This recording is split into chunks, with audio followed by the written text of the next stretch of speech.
What's going on, guys? We are back here at the BIGKID Foundation with the one and only Jerry Anderson, NFL UK Development Officer. Played the game for 16 years with the likes of the Streatham O's, the London O's, the London Monarchs, tight end and defensive end, owner of a touchdown in the Budweiser Bowl. There's not a lot of you guys that can say that, and won 7 national titles and was voted into the Tight End Hall of Fame. Jerry, first and foremost, I'm glad you're doing this. I'm happy that you're in our presence, to be fair, because this is a long time coming. It's been a long time coming too. This is special, but welcome to the show. Welcome to BIGKID Foundation, and tell the people about yourself and how you got into the sport of American football, because you've done a lot. That's the key one. I think, I played sports growing up, right? I love sports. I was playing basketball for Crystal Palace under 19s when I was 16 years of age. Okay. I played cricket, coming from West Indian background. I played, cricket was what we did, right? Yeah. That's what we beat England. Everyone had a party, yeah? It was cricket, it was soccer, it was any sport going I wanted to do. But if it's boxing, judo, I was on it. A pal of mine went to try out for an American football team. I had no idea there's American football happening in the UK at the time. And we were talking, and he said, "Yeah, guess what, G?" I said, "What?" "Trying to make a football." I was like, "What?" I said, "I'm coming." So at the time it was at Streatham Common, and it was for Streatham Olympians. I went down there. It was December of '85. When this season of the Bears, when they were just steamrolling teams, and we'd be out there, and we had this fitness trainer, Barry Hearn. And he'd have us running and crawling in snow. And then after you've crawled in snow and your hands are frozen, once you catch a football, Frostbite. you want to catch football, right? So it was a tough beginning. Okay. Yeah. But I loved the challenge. Do you know what I mean? Life is a challenge, sports is a challenge, right? So I loved all that. I was a big receiver at the time, basketball background, and they had me down as a big receiver. Going into the season, our 2 tight ends who were taller than me got injured. Right. And as the biggest receiver, Jerry, you give it a go. So I'm like, okay, let's go. First play, played at Brighton B-52s at the Whitdean Stadium, which is now where Brighton and Hove Albion play, right? That's right. And our first play was a 34 kick out where I motion across and kick out the defensive end. As I'm motioning across, I'm thinking, still not sure if we can do this. You know what I mean? If I'm honest, Yeah, of course. we came across, the end came down, I kicked him out, and the run back ran for a big yard. I thought, yeah, I can play the game. You know what I mean? It I'm was here that, now. Yeah. right, it was that level of confidence. So with that, I don't do anything just to do it. Okay. I want to be the best I can be. And it ain't the best in the world, it's best as my standard is my standard, right? So I did things that I've never done before. I didn't, I started lifting weights at age 26. Okay. Never lifted weights before. I played sport just on ability. Yeah. Knowing that, if I'd known at 26 the benefits, I would have started when I was 16, 17. Do you know what I mean? That and flexibility. I was always flexible. So the two go hand in hand. So when I speak to young people, coach young people, it's like, it's all right being big and muscular, but how flexible are you? Because the fact is that your body gets put into different positions that it's not used to. Yeah. And it's that ability to flex and come back that means that prevents the injury. Worked out down at Tottenham. I used to cycle to Tottenham, White Hart Lane weightlifting centre. I used to cycle down there and hate coming back. yeah. But Hate coming back. Yeah. But it was all a process in my mind. I was getting stronger. As I got stronger, I became more confident. Yeah. Okay. And then the big change for me came when I had a pal of mine, Tony Easton. He's a teacher now. He went out to university in the States, Nicholls State University, as a receiver. We called him Purcell when he played for us. He would never be dirty. You could play in the most mud in the world. He come off that field sparkling. Yeah. Okay, he went away, and I came back. I saw him. His neck was in a brace. It literally broke his neck. But he had when the spikes come out here. Yeah. Old school. Yeah, and that I didn't put the fear in me. I was concerned for him. Yeah. But what he did for me in terms of developing my ability to catch a ball, because I had gone to a final. There was a poster and I got it in my garage door to this day. I had it laminated, and it says Jerry Anderson, block like a train, non-stick hands. So Yeah. what he taught me was how to catch the ball, how to run the routes, and then again, as you like getting strong, you become more confident in what you're doing, right? So, and as I started to understand the game, I knew there's certain times when I lined up, I'd be open. Before the snap, and then it's about having that connection with the quarterback. Okay, if I'm going to run a route, really, as I make my adjustment, really see it. And we had a great American quarterback, Leonard Valentine. We called him Moon. Funny guy, one of the funniest guys I met. So he helped elevate me in terms of my game. Playing with a great team like the London Olympians, London O's, we went on, to dominate UK football. Historic seasons, man. Right, and we ran European back to back. So the equivalent of the Euro Bowl, we won back to back, went there 3 times and lost the 3rd time. The end of that 3rd game, I knew it was never be the same. In terms from the makeup of the team. Playing for the Olympians allowed me to then go and play for the Monarchs, in essence, because they knew who Jerry Anderson was. So it's like anything else. When you put yourself in the shop window, you get more opportunities. I remember I tried out at Southwark Park, and I was one of 7 selected to play for the Monarchs.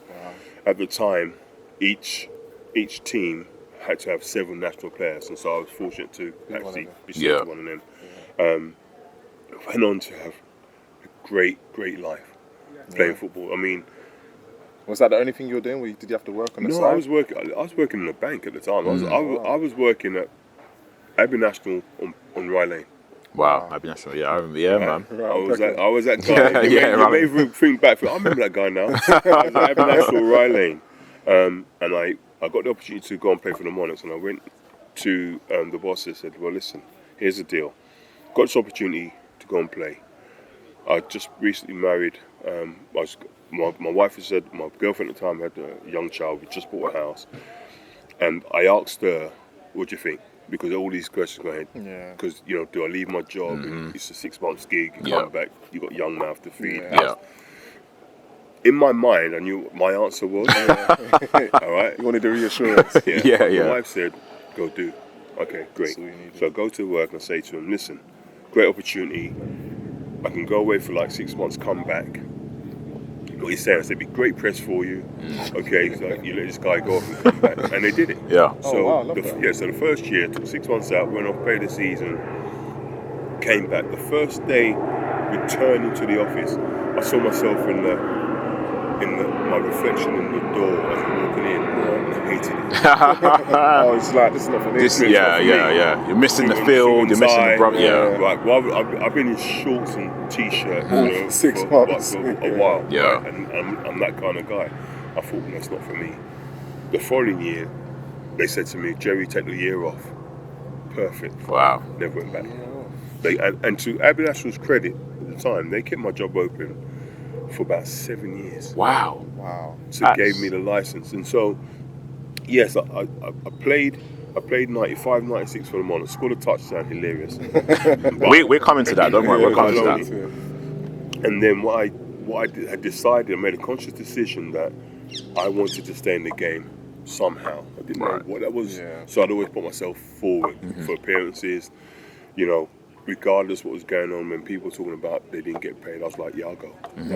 Until now, people start asking me to go and do stuff. Right? It sounds like us, man. You know what? You got to put yourself out there. You got to put yourself out there, right?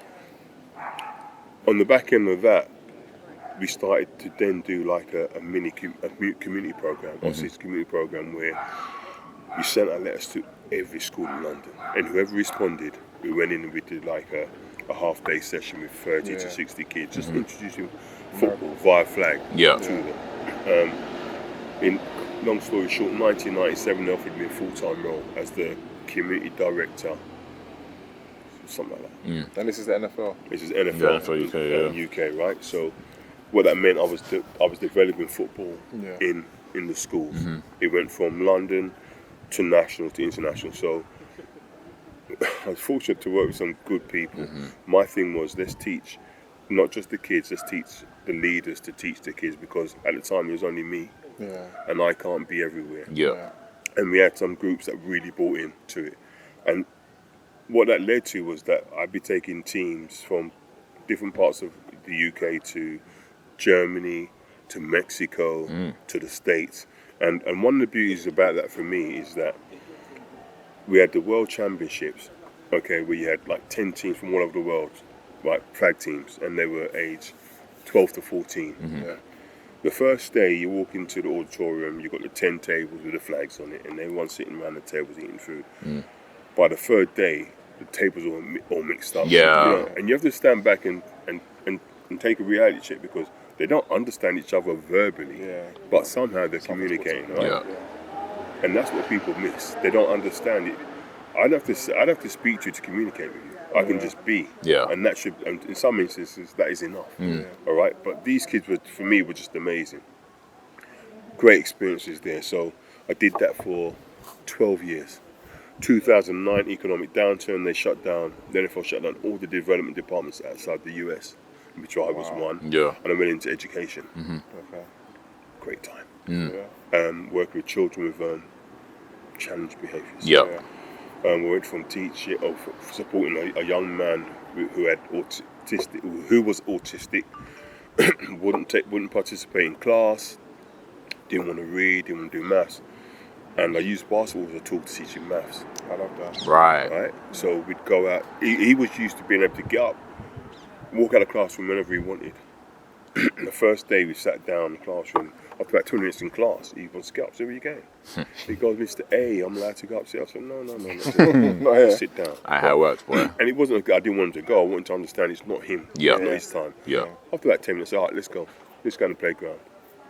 I want to play basketball? Yes. So I try and teach him how to shoot. I said, okay, so for every basket you get in, like, it's 2 points. So let's do your two times table. Gradually just building it up over a period of time. Reading, we used to go and read. Used to go and read where he was able to just go and sit by himself and read. Before, was it interesting? Yeah, challenging, yeah. He was interested. And because he was a big kid, and when he kicked off, My goal was, 1, have him integrated in class. 2, allow him to understand that it's okay to be upset, but learn how to manage that. All right. And one day I remember clearly was that he kicked off in class, and he's walking away from me, and I called him back. He kept going. I thought, what? He came back about 5 to 10 minutes later, and he goes, Mr. A, yeah, I'm sorry, I just had to go and cool down. And I thought, okay. So he realised that he had to take himself out of the situation to reset. Right. So, roll around 2013, and I get a nod that NFL are going to expand the number of games in London. Yes. Now, bearing in mind, in 2007, the first game, I was at Chelsea putting up goalposts for the Giants with their practice. 2014, they're expanding, and I basically contacted Alistair Kirkwood. Yeah. Right, and I called him. I said, AK, I can't. Basically, I don't understand why a man of my experience is not involved in the games. Because when I stopped playing for the Monarchs, I did football operations as well as during the American, during the NFL Europe season. And this involved me going out to look at hotels to make sure they were ready for the team. So, and then being a former player, you have a sense what the guys are looking for and how they feel. So, AK said to me, come in and meet the guys running the events department. I came and sat down with him, and we had a conversation. And here's one thing that I don't think we do enough as people. We don't look at ourselves and work out what our worth really is. Yeah. Completely agree. 100% agree. It wasn't until he said to me, all right, send me a CV. And I'm like, okay. Put my CV, and I started to put it together. I was like, I've done a lot. There's a lot here. I'm glad you said credit that. to myself. Like, No, there's a lot from playing, from coaching the Warriors from 2005, the junior guys, to doing football operations, to working the bank, all these other things, bits and pieces I've done, running the Warriors. Everything I've done collectively has prepared me for what I'm doing now. Yeah. You want my CV? Take it. No, Take it all. Like, but there's. So now my role is team operations manager, where I go out and find hotels, practice sites for the teams who play internationally to be able to accommodate them. and it's all built around relationships. Yeah. You know, in Facts. terms of can I get a good price for what we want? Okay, and then at the same time, then can I get the teams to trust my judgment? Yeah. And there's two of us. Don't get me wrong, but I'm primarily the guy who goes out and looks at a hotel first, and then if I think this will work, I'll call my colleague and say, "What do you think?" Yeah. And then we speak to the hotel and we try and shape it to make sure it fits. Yeah. Thankfully, I'm still employed, which means I'm doing an Something's okay. good. No, doing a Right, good job. yeah. And as well, You just definitely have been. to add on to that as well, like for people who don't understand the significance of that, Yeah. NFL teams who travel to play games, it's a big deal. If their schedule is out of whack in any way, shape or form, and that includes the hotel not having the right food ready, Practice. not having the field ready for practice, it can throw everything offline for them. So it is a really important job. And something else that you mentioned, so you've talked about how football has given you a great life, a great career. You've done so much with the sport and continue to do so much with the sport. You mentioned, I think, Valentine, one of the guys Leonard Valentine. I want to know about inspirations. He was one of the guys that I imagine you say was an inspiration. But did you realise the significance of trialing out for a team like the Monarchs before you actually was able to then land that role? Because the Monarchs is a huge, it's a huge deal. For people who maybe don't know about the Monarchs or know about the Monarchs, it was massive. I think from my perspective, I wanted to go and show out and show that I was the best at my position, right? And I worked hard to get there. Do you understand me? I didn't just turn up. You know, I started lifting weights regularly, thanks to a good friend of mine, Richard Dunkley, who was, we go down the gym and he'd teach me how to lift. Okay. So I went from not being able to bench press 60 keys to being able to bench press 100 keys 18 times, okay, and prepare myself for the combine, being able to run the 40-yard dash at 19 stone, 266 pounds in 4.72 seconds. That was all a process. Do you understand? It was a process. And part of that is the drive to be the best I can be, all right? But at the same time, committing to the discipline that it takes to get there. The times when I was at Southwark Park, we're running around the track in the rain at 9 o'clock at night while they're waiting for me to lock up. And I'm thinking, why am I here? Do you mean it doesn't seem like there's a goal, And part of that is having that long-term vision. To say, okay, well, if I do this, it's going to help me. And understand this: there's nothing that's guaranteed. But what it does do, it puts me in a position that if the opportunity comes, I can kick down the door and say, "Here I am." And I think, when I go back to everything I've done has got me to this position now. And the Monarchs was. Because that touchdown is there for the world to see. If you haven't seen it, I'd advise you to go online right now, stop whatever you're doing, go and watch that. Go and watch that touchdown. What 5-yard line, 10-yard line, somewhere. It was on the goal line, and we used to practice these routes or these plays like religiously. I mean, the level of learning that somebody does to prepare for one game is mind-blowing. Initially, right? And again, you have to train your mind to do that. And I struggled in the early days because I'm calling plays that I know from the Olympians, but they have a whole new system. The plays are the plays. What they call them is totally different. And again, the learning that I take from that is that you have a group of men now, men who are competing for the same position per se, but everyone's helping each other to be successful. So what we used to do, after practice, we used to go into a room and we used to put chairs out and we used to call the play. Okay. Do we line up correctly? Do we get the right? And that helped me. And then I was able to then convert the information I was given into what I knew. Okay, so the red formation was the pro formation. Got that. Once I learned that, it became a lot easier, because the thing about football or sports is if you make it a habit and reduce the thinking, your action's so much quicker. Everyone says how quick the game is. It's quick because these guys know their stuff. Okay, and that was the learning process that I and anyone who's played at professional level will take themselves through. Because was I big fish? I was the best tight end in Europe, hands down. Hall of Fame. Hall of Fame. Hands down. And I tell anyone challenging me on that. I could block, I could run, I could catch. I could do it all, right? What I couldn't do was compete with the quickness to begin with. Yeah. I guess what you learned it. And I tell you, my first training camp, I was in the best shape of my life, I thought. Third day in, we understand this, we're doing 2 practices a day, right? So my day will begin 6 o'clock, wake Camp, up. man. Yeah. If you need to get treatment, you go and get treatment. If you need to get taped, you get taped. Taped. If you don't get taped and you twist your ankle, there's a fine. So you go and get yourself taped. Yeah.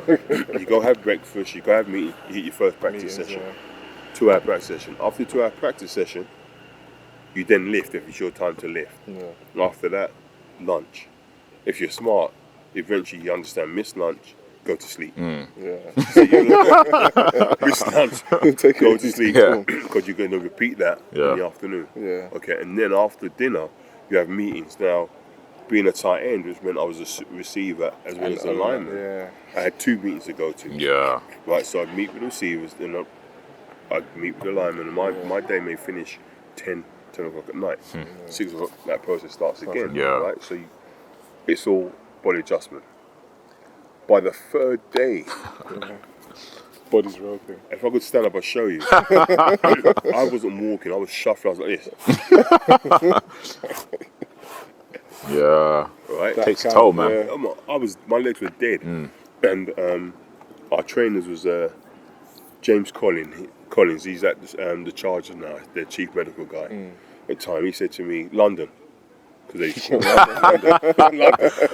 go and stand in Love that that. barrel outside. They had a barrel full of water and ice. Oh, yeah. That's class. Listen, I kid you not, it took me about 12 minutes before I was able to stand in it with both feet up into my waist. Every time I put part of my body in, I felt as if Coming somebody out. had a wire brush and was just hitting me. Yeah, man. Went in there, so in 10 minutes, came out, Feeling good as good, gold. yeah. 10 minutes. Good to go, yeah. Good but as you gold. needed it. Yeah, right? yeah. You could probably couldn't Good as do- gold, definitely needed it. Yeah. 100% needed it.